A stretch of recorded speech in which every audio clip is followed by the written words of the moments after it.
కర్నూలు జిల్లా కోడుమూరు మాజీ ఎమ్మెల్యే చిక్కుల్లో పడ్డారు. బాలికను లైంగికంగా వేధించిన కేసులో అరెస్ట్ అయ్యారు. సుధాకర్ ఇంట్లో పనిచేసే బాలికతో అసభ్యకరంగా ప్రవర్తించటమే కాకుండా వేధింపులకు గురిచేసినందుకు పోలీసులు కేసు నమోదు చేశారు.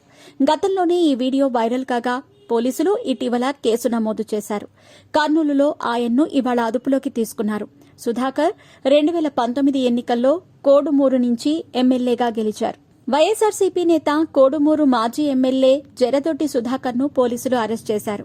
బాలికపై లైంగిక వేధింపుల కేసులో ఆయనపై కేసు నమోదు కాగా ఇవాళ ఈ కర్నూలులోని నివాసంలో టూ టౌన్ పోలీసులు అదుపులోకి తీసుకున్నారు.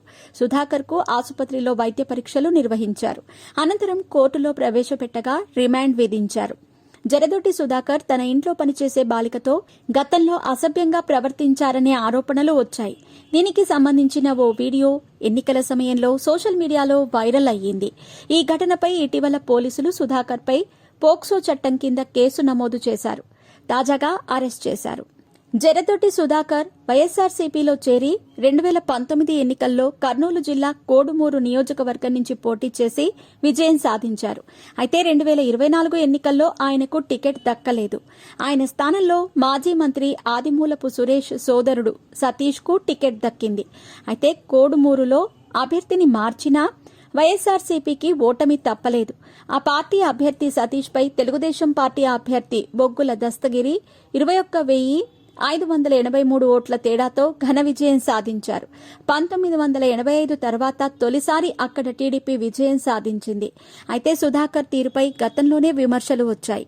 ఆయన బాలికపై లైంగిక వేధింపులకు పాల్పడిన వీడియో ఎన్నికల సమయంలో వైరల్ అయ్యింది. దీంతో సుధాకర్ తీరుపై మహిళా సంఘాలు మండిపడ్డాయి. అయితే అప్పుడు ఎలాంటి కేసు నమోదు చేయలేదు.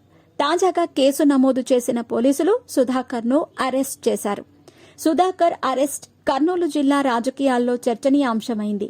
ఈ కేసులో బాధితురాలు మైనర్ కావడంతో పోలీసులు సీరియస్ గా తీసుకుంటున్నట్లు తెలుస్తోంది. పోక్సో చట్టం కింద కేసును నమోదు చేశారట. ఈ కేసుకు సంబంధించిన పూర్తి వివరాలు ఇంకా తెలియాల్సి ఉంది. ఈ వ్యవహారంపై పార్టీ అధిష్టానం స్పందించాల్సి ఉంది.